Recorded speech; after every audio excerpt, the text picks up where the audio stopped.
G'day Pelicans fans and welcome to Flock. I am your host, Lyle Swithenbank. This is the podcast about the New Orleans Pelicans. You can get it anywhere you get your podcasts and available on YouTube. Make sure you're following us on Twitter at Lyle Swithenbank, on TikTok at Lyle Swithenbank, and of course YouTube at the same place at Lyle Swithenbank. The schedule is here.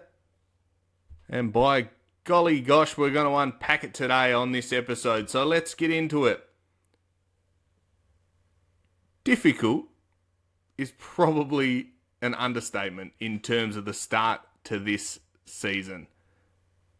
There's been a lot of chatter. We've seen it across the airwaves and on Twitter since the schedule's been released. The Pelicans start with a really tough month. Teams such as Memphis on opening night, that's an away game. Our first home opener is against the new-look San Antonio Spurs, with De'Aaron Fox and Victor Wembanyama and draft pick after draft pick after draft pick. Boston, Denver, Clippers, and that's just October. That's the first 5 games. Really tough stretch to begin. But if we dig a little bit deeper, and we're going to do that today, we're going to go month by month and just dig through each and every game and what this is going to look like. For this Pelicans team, they're expected to win 31 games. That's what Vegas is saying to us. 31 and a half games is the line, over under.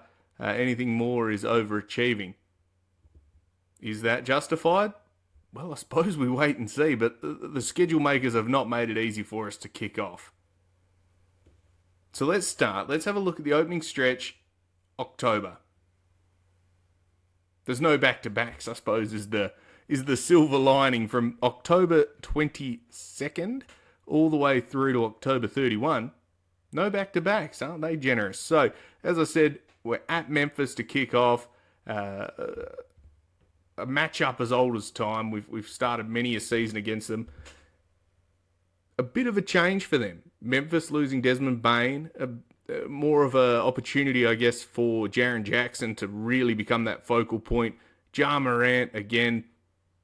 What does this Memphis Grizzlies team look like? I don't know. I think they've got their own question marks. Not drastically improved on last year. In fact, trying to battle with cap space issues and trying to find the right mix between their two stars.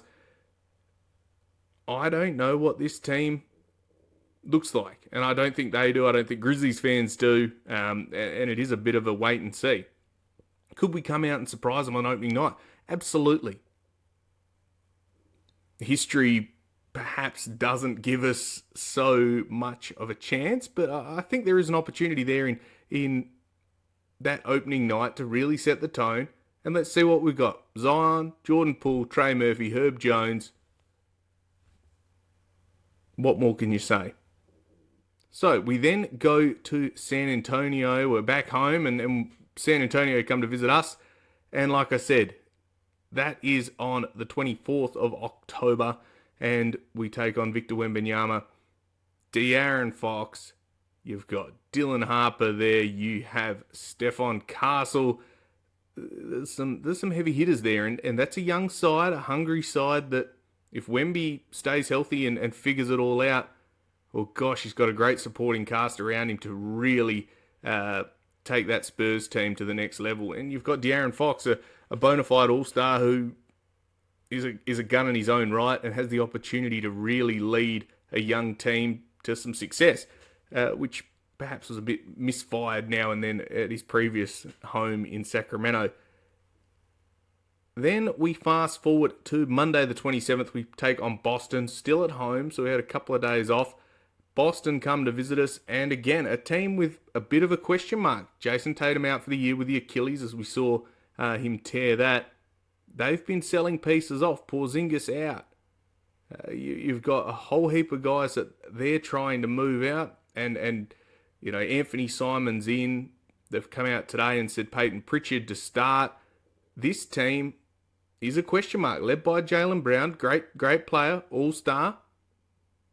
But again, what do they look like and what sort of year are they going to have? We don't know. Are they going to be able to figure it out 3 games in? October is a question mark, and I think there's a lot of rhetoric out there about the Pelicans just getting smashed in all of these games, and perhaps they will. But I don't think it's as cut and dry as perhaps a lot of people have been saying. I also think perhaps there's an opportunity to surprise a few teams here. Now, we move on to Denver. A couple of nights later, we take off, head to Denver for Wednesday night, the 29th of October. And Denver trade off Michael Porter Jr., they get in Cam Johnson, they get in Bruce Brown returning. A bit of a reshape. How does Cam Johnson fit in? I mean, he's a less, perhaps, ball-hungry Michael Porter Jr., great scorer, a great shooter, and, a movement shooter, a catch-and-shoot guy as well. Knows how to get his shot off when he needs to. Will be great playing off Denver, but does that take a little bit of time to get into a rhythm? The new coach, with Adelman coming in halfway through last season, or towards the end of last season, right before the playoffs, he's going to have a whole preseason to get these guys ready. But what does that look like? New system, new coach, even though he's been there. New coach, couple of new players. We've played well against Denver before. There's no reason why you can't go up there and surprise them as well. Now, I'm not saying, and I'm not going to go, we could beat every team 82-0. Of course not. But what I'm saying is that this early start may not be as bad as perhaps on paper it looks if we start digging a little bit deeper. First night of the NBA Cup, which we know is the in-season tournament. We play 4 games on the Friday nights in October and November, and then go off, and eventually if you get into the playoffs and the finals, you go and play an extra game in Vegas. We hold the record for the biggest loss in that. It would be really nice to go and win and get the biggest win and sort of counteract the biggest loss. But you got to win games. You've got to step up and win those games. So we take the Clippers off first night of the NBA Cup. It's at Clippers. So we're on a road trip. It's a little 3-game road trip, which is not going to be easy. And the Clippers, they've added Bradley Beal. They've added Chris Paul. It's the 2015 All-Star game. We're in 2025, so we'll see how those guys go. But early on in the season, they should be fresh. But there's some older guys on that team. James Harden, Beal, Paul, Kawhi Leonard. That team's good. It's good on paper. It's good in reality. Can they put it all together? I think James Harden's still a maestro. Chris Paul coming off the bench is fantastic for them. But how many Ks do those hamstrings have on them? There's a lot. And we're going to see what this team looks like when we come up against them. We're traditionally pretty good against the Clippers, but they change every time, and we also have to add some pieces in.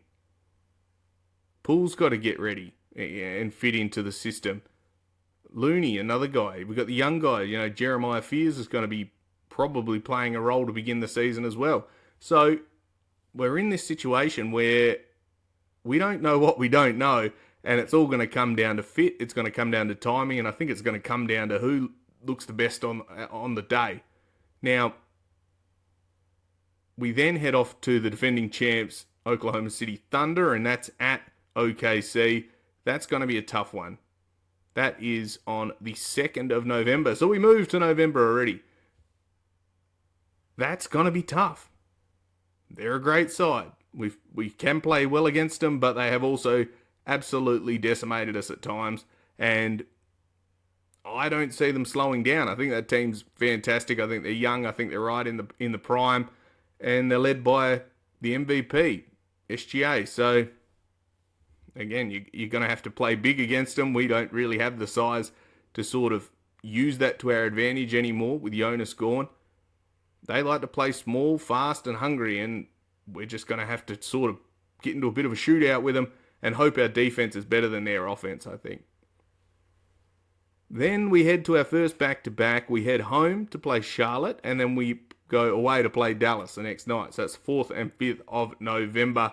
And in that game, Charlotte, we should be the favourites in that at home. Young, hungry team. Plenty of talent. Plenty of injuries. Now, this team is, again, an unknown. A bit of a wild card. They want to shoot threes. They want to run and gun.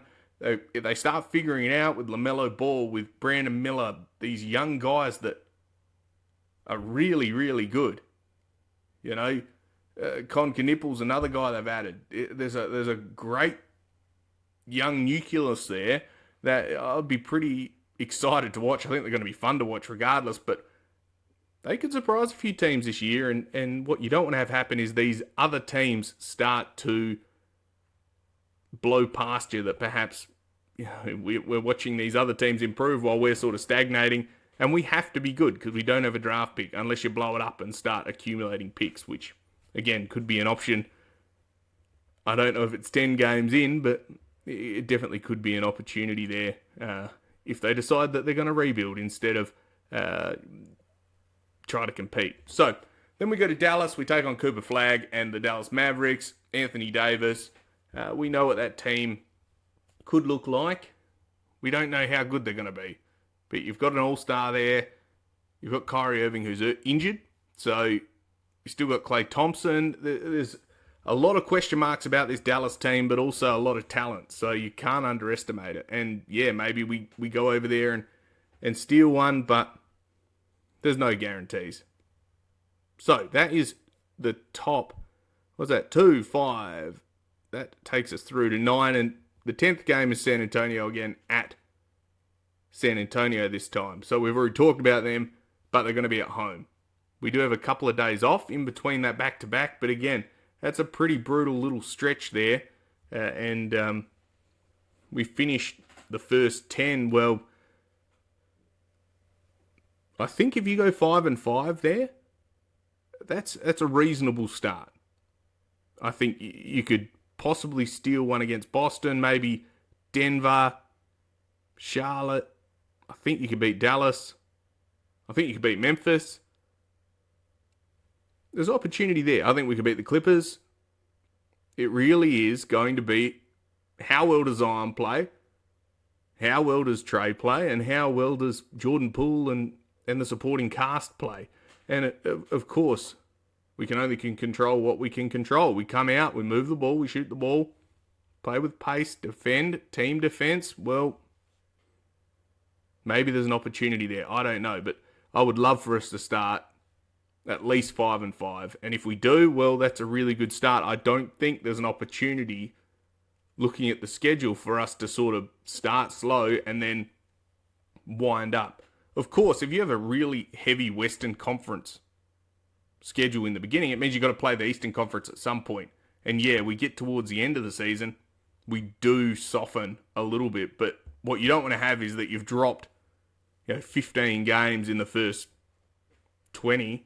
You're 5-15 going into, the quarter way mark, and you've got no opportunity to catch them up. So that is going to be something that they're going to have to focus on. Is you have to win the games you're meant to win, and you're going to have to surprise some other teams, because otherwise you're going to get eaten alive in the Western Conference.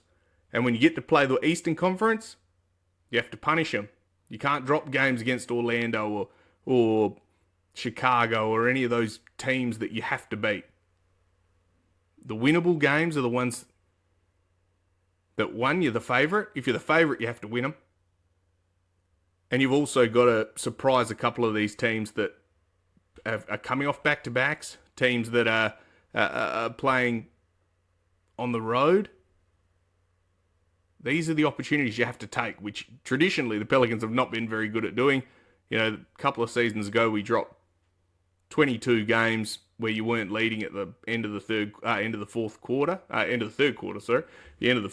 course you lost. Those are the games that you have to close out. If the game was within 6, we lost. You have to close those games out. That is the reality. The close game execution is going to have to really improve, and that's going to be something that the Pelicans have got to work on. Closing games, winning games. So, that's the first 10. That takes us through to the 8th of November. And now we start to get into a bit more, well, there's definitely a lot more home games in November. So we play Phoenix on the 10th. Phoenix are in a bit of a conundrum as to what they are. I don't think they know what they are. They've got the young rookie center. They've got Devin Booker. Kevin Durant is gone. He's gone to Houston. What are they? I don't know, and I don't think they know. So that's a bit of a question mark. I think we could beat them. You get 50 points from Devin Booker. Fantastic. You still got to score about 100 to win. So where does that secondary execution come from? I don't know with that Phoenix Suns team. And it's going to be interesting to watch them to see what they look like. We then play Portland, and that's at home. You have to win that game. It's a good young team, hungry team. They're going to look to be going up the Western Conference ladder this year. You know, Scoot Henderson, it's a good player. You've got Klingon, it's a good player. They're going to want to win games. They're going to want to improve. So what you can't do is give them an inch because they'll take a mile. And once teams like that get their tails up, bang, you just got left behind. So you come in and you hit them hard and you have to close that game out quickly. You then get a night off, you play the Lakers. That's going to be tough. It's Luka, who's, looks like he's had a phenomenal offseason. He's in great physical shape, is what he looks like. LeBron is LeBron. The Lakers are a good side, and, they're more than happy to come in and beat us and beat us up pretty convincingly. But you're at home, and so you've got to take advantage of sleeping in your own bed and winning those games. And plus, we don't want to lose to the Lakers anymore. It's time to just say, no, enough of that, losing to the Lakers. You need to be able to challenge these teams, and they're going to be great tests, right? Then we're at home still, but we have a back-to-back. Our second back-to-back of the season, and that is Warriors into OKC. I don't know what more you have to say, but golly gosh, that is a tough back-to-back. What I'm hoping is Zion's going to play back-to-backs. I think he's going to have to. I think reading between the lines, the mentality from Joe Dumars is that if you can play, you will. I don't think there's this sort of, maybe you're a little bit sore, you got a little bit of a tummy ache, or, you've got a sniffle. No, I think if you can play, right? So that's got to be the mentality here, and I think some toughness from the top is going to hold us in good stead, but that's going to be a really tough back-to-back. Get a day off and then you get hit by Denver. The first 2 months are brutal, but you close off a heap of games against some tough opponents, right? You're then away, you go to Dallas, into a back-to-back, and then fly to home to play Atlanta. Atlanta, good young team. Trae Young, Dyson Daniels, reigning most improved player. You've got these young, hungry teams. Jalen Johnson's a great player. What do they look like? But it's an Eastern Conference team. At home, you've got to come out and you've got to challenge them. Get a night off. Chicago, you have to win that. They don't know what they are. They haven't done anything with Josh Giddey in terms of their contract. He's still waiting. I don't think that team has any business at all coming near us based on talent alone. That's it. You're then at home, you play Memphis on Thanksgiving Eve, and then you get 2 days off. You get Thanksgiving, you get another day, then you are on the road, take on Golden State into the Lakers, which again is another road back-to-back. We have 11 total, spoilers. So that's going to be a really tough little matchup. Golly gosh, the first 2 months, that puts a pin in November. October, November, I think we're looking at, if you go 500 through those 2 months, I think you're holding yourself in pretty good stead. But you've also ticked off 2 games against the Lakers, 2 games against the Warriors, 2 against Dallas, 2 against Denver, 2 against Oklahoma City, 2 against the Warriors, 2 against the Spurs, 2 against Memphis. From the schedule, you've already knocked out some really, really tough games. So there must be some easy ones, right? Or is it just that we're not that good, so every game is hard? And I think that may also be true. But what I would like to see is them surprise a couple of teams. And again, block out each month or 10-game section as we do. You go 6-4. If you can go 6-4 the whole way, that takes you way above 500. That probably gets you into the, play in, maybe 6 or 7 seed. And I think that's where you have to aim for. We look at the talent that's in this Western Conference. OKC's going to be up there. Houston looks absolutely stacked. Memphis is good. Spurs are going to be improved. Warriors are fine. They've got Steph Curry, so it means they're good. Lakers are probably better than us. Clippers, Dallas are still pretty good. I know I'm missing teams that are going to... Sacramento might hang around. They might do something. Clippers will probably win some games. It's a little bit dire in the first month and a half. But again, you can only beat who's in front of you. And if you challenge some of these teams in the beginning, people are going to start watching. They've given us 2 national games for the whole year. One against Memphis, one against the Spurs. That's it. They don't want to see us on TV. And we've talked about this previously on the pod, about the national media getting eyes on screens, bums in seats, players signing contracts. It's all linked. The only way that you draw attention to yourself and get yourself the eyes on screens nationally is by winning basketball games. And so that's what they have to do. That's the only option. Just win. It's that simple, gosh, you want an inspirational speech, just win. Come out and be better than the other team. At the end of the 4 quarters, have more points. But, easier said than done from, 6,000 miles away on the other side of the country and 13 hours ahead. So, I don't know, but we persevere. We head into December. Minnesota kicks us off in December. They are on the 2nd. They are we're at home, and then we stay home. We play them again. We have a day off, and then we play Minnesota. So they get a little week in New Orleans to kick off their December. Lucky them. Beautiful part of the world. And I think we could beat them twice. I think maybe you drop one, get the other. Minnesota's probably was one of those teams I forgot before, but Anthony Edwards, Rudy Gobert, Julius Randle. What is that team? I don't know. I think they go as hard as Anthony Edwards does. And that has to be he's the barometer.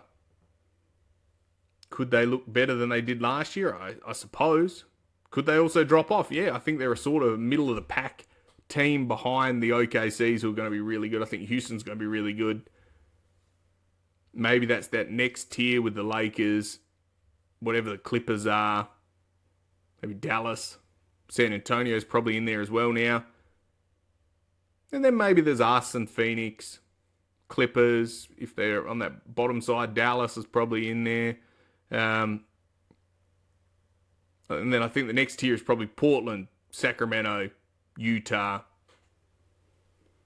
And that's sort of where I think it sits. I think Memphis is probably in with us as well. But we'll see. And I mean, we're chomping at the bit. We're 70 days out. 70. That's all. Now, Brooklyn away. And then fly back home and play San Antonio 2 days later. And then the Emirates Cup is on. And then we have regular season, which there's this weird block in the calendar, which is where the Emirates Cup happens. The NBA Cup is sponsored now.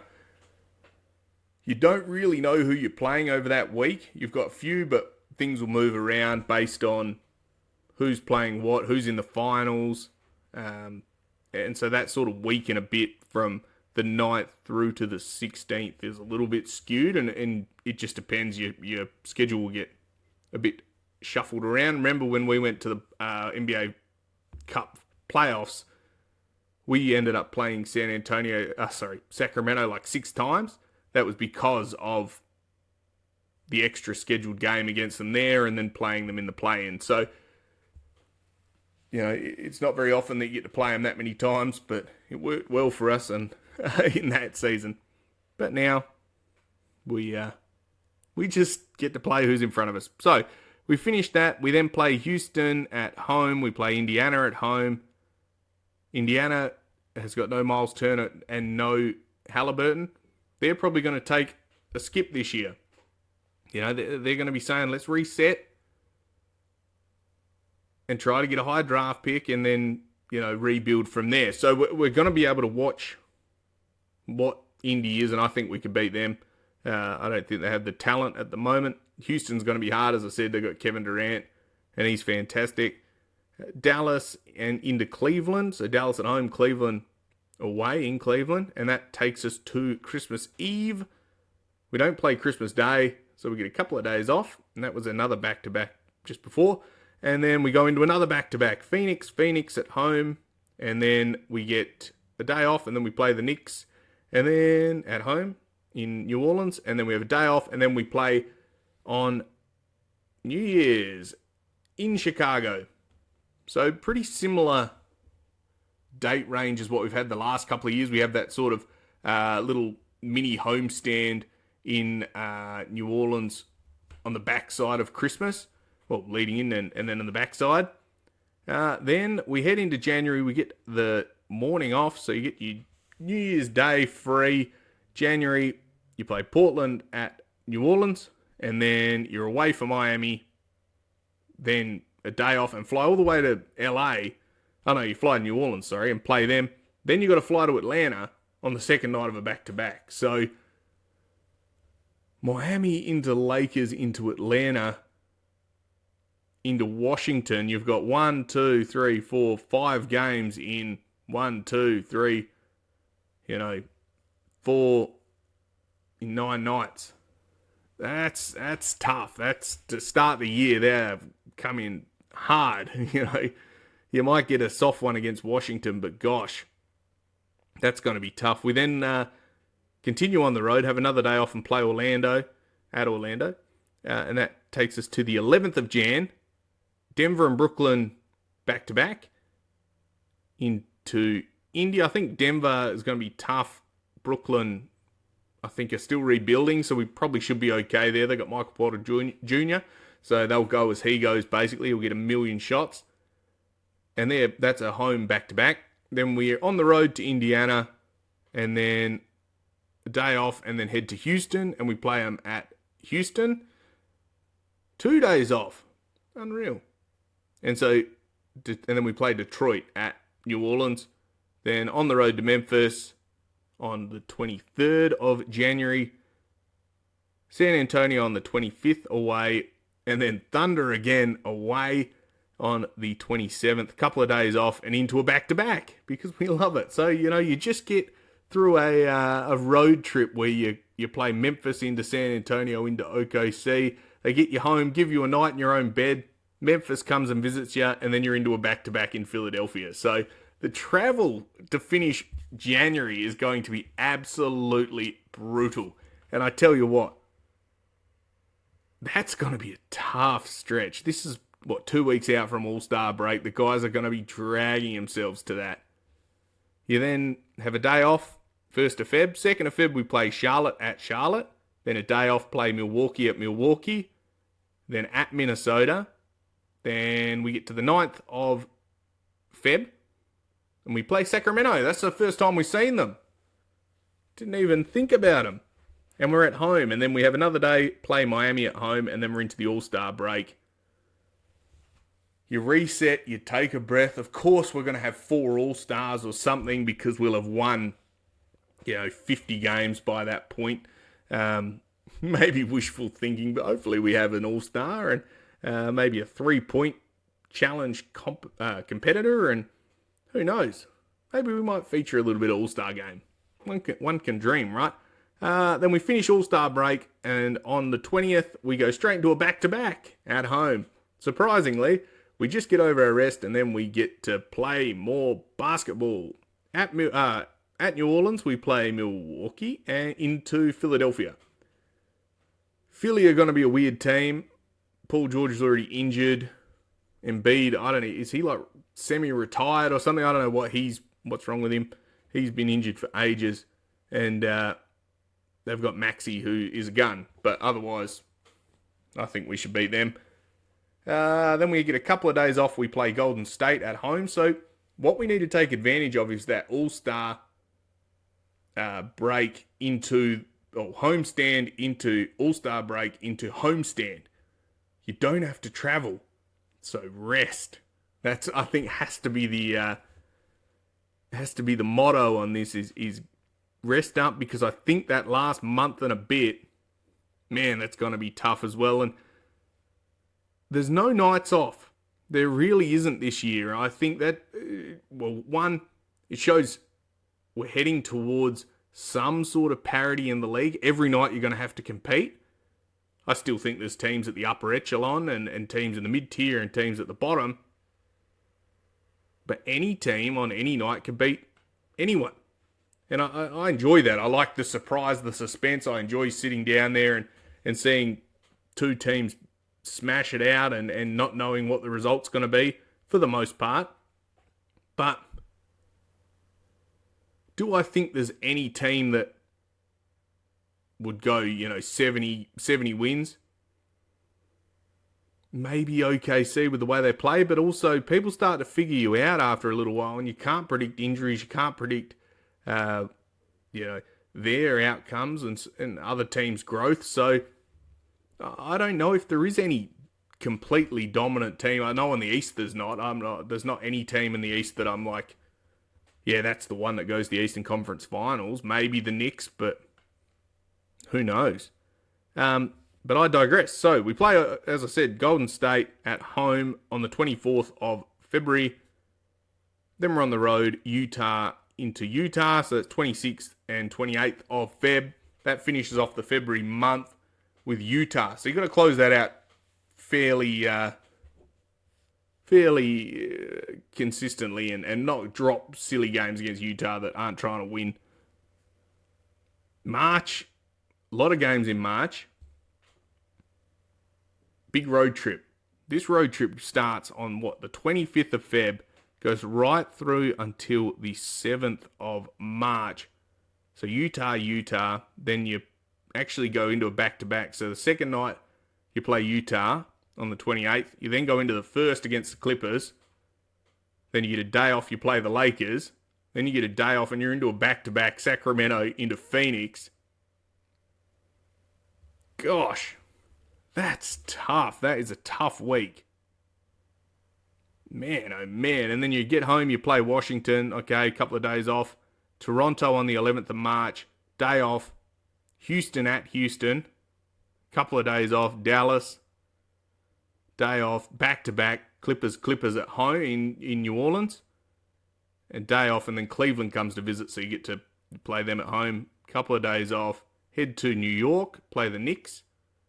Day off. Back-to-back. Detroit into Toronto. Over there. And then you get home, play Houston, then you get 3 days off. Gosh. Long weekend, not bad. Monday and Tuesday you get off the 30th, 31st, and the 1st of April. Then to close out April, we're nearly there. Last 6 games. 2nd and 3rd of April, we play Portland and Sac on the road. Then you come home, you play Orlando, you play Utah on the 6th and 7th. 2 days off. Then you play Boston at Boston, and you finish the season at Minnesota, and there it is. That's your 82 games. Oh, let's take a beat. I don't see a soft part of the schedule. Now, if we start to dissect it, and we've done a little bit of a summary on these things, look, November is a really tough month. You've got 2 back-to-backs in 5 days. You've got 4 games, so that's 4 games in 5 nights. You're then copping like SGA on the second night of that 4. You got lots of games packed in. In November, you're sitting there going, 3, 6, 7. You got 11, 13, 14. You got 15 games in November. Like that's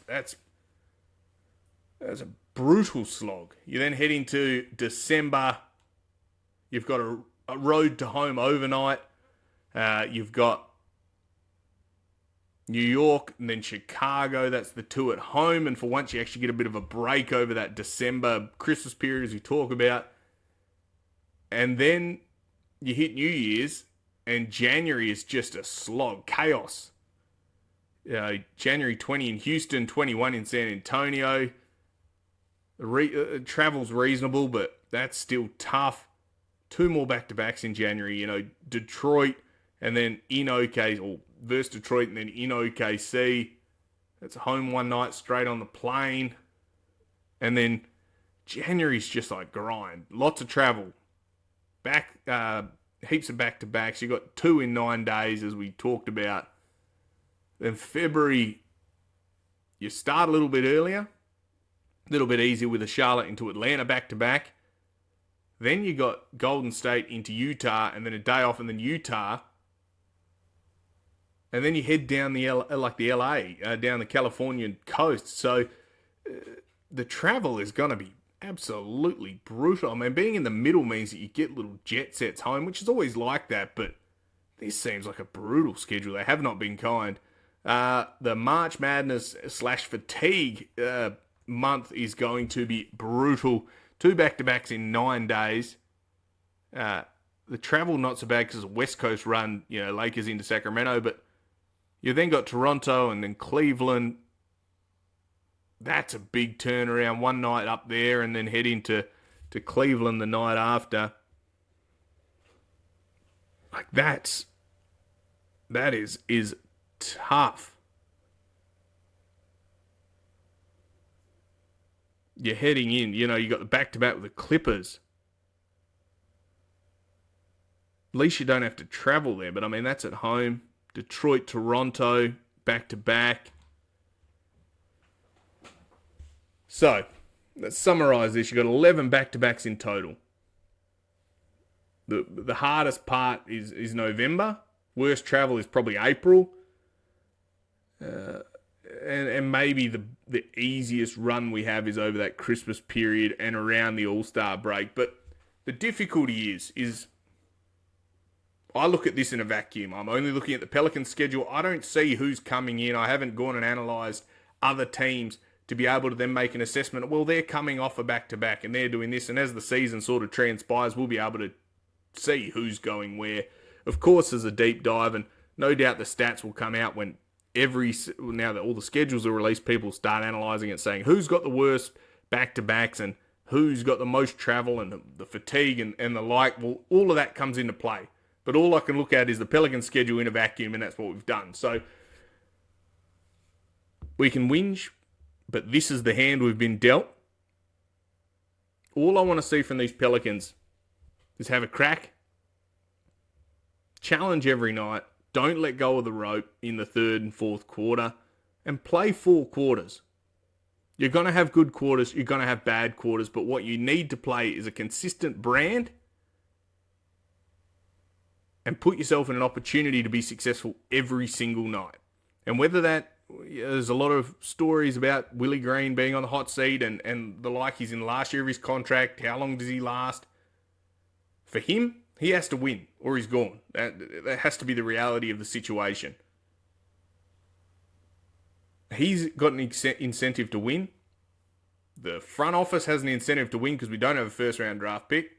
You put all your chips in the basket by going for Jeremiah Fears and Derek Queen. We go as Zion goes. So you have an obligation to try to keep him in the best physical shape that you can and protect him. You also have pride that you need to earn and protect. Everyone has written you off before the season starts. The only people that cannot write themselves off is the players in that locker room. And I think the fans. We can say, yeah, we're going to have a bad season. We can be pessimistic. But right now we're 0-0. And we have the opportunity to win games. The whole season's ahead of us. Asterix against DeJounte Murray. Everyone else is healthy. Derek Queen, of course, unfortunately, with the thumb. But we're fairly healthy. And heading into the season, yeah, we've had some guys that come off surgeries and things like that. We're fairly healthy. And we need to bring that into the season and touch wood. You know, they've locked up the black cat as per the schedule release video. It's time to change the narrative. And that starts by winning games. So, I'm going to leave it at that. This has been your schedule review on Flock, the New Orleans Pelicans podcast, as we have always been. I am your host, Lyle Swithenbank, at Lyle Swithenbank on X, TikTok, YouTube, everywhere. So, let's flock and go. Bye for now. And I'll see you very, very soon. Let's go, pals.